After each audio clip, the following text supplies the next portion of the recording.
Perkenalkan, nama saya Triani Kristia AG dari kelas 2C.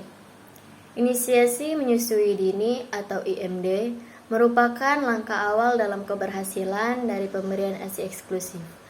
Kolostrum yang terdapat pada ASI berguna untuk meningkatkan kekebalan tubuh bayi dan menurunkan AKB karena hipotermi. Selain itu, IMB juga bermanfaat untuk jalinan kasih sayang ibu dan bayi, serta membuat bayi merasa tenang.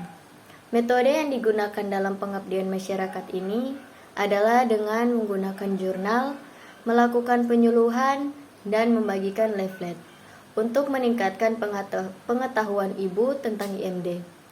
Hasil dari olahan data dengan menggunakan uji pasien sampel test dengan jumlah responden sebanyak 16 orang mengalami peningkatan yang dapat dilihat dan nilai rata-rata pretest penyuluhan yaitu 42,50 dan nilai rata-rata post-test penyuluhan 67,50 sehingga p-value sama dengan 0,000.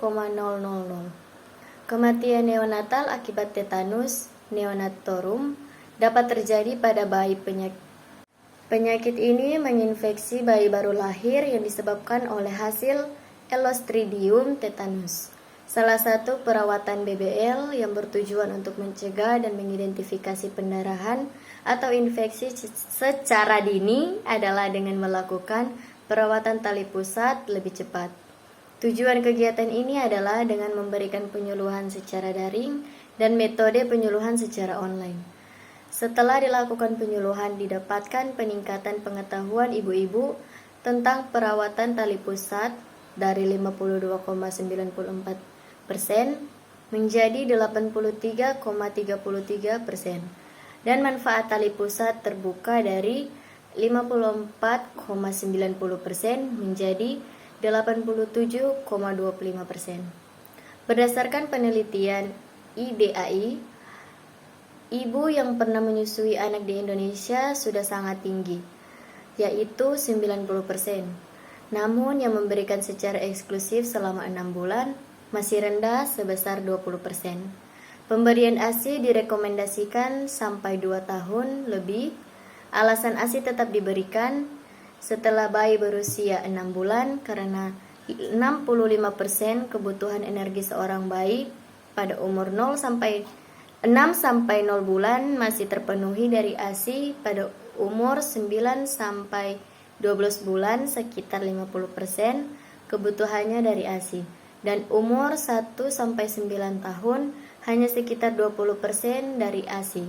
Sebagai contoh, bayi yang mengalami hipotermi akan menyebabkan hipoglikemia dan akhirnya dapat terjadi kerusakan otak. Pencegahan merupakan hal terbaik yang harus dilakukan dalam penanganan neonatus, sehingga neonatus sebagai individu yang harus menyesuaikan diri dari kehidupan dapat bertahan dengan baik karena periode yang penting dalam fase pertumbuhan dan perkembangan. Imunisasi membantu menurunkan tingkat kesakitan anak-anak. Melewatkan imunisasi dasar memiliki risiko tinggi mengalami penyakit. Teknik analisis data yang digunakan adalah analisis inovatif hasil responden prepepsi, baik pemberian imunisasi sebanyak 107 orang tua atau 53,5%, sikap baik terhadap pemberian imunisasi yaitu 113 orang atau 56,3%, dan pemberian ASI lengkap anak 150 responden atau 78%. Kesimpulan, tetap perlu memberikan edukasi yang komprehensif untuk orang tua tentang manfaat pemberian imunisasi anak. Terima kasih.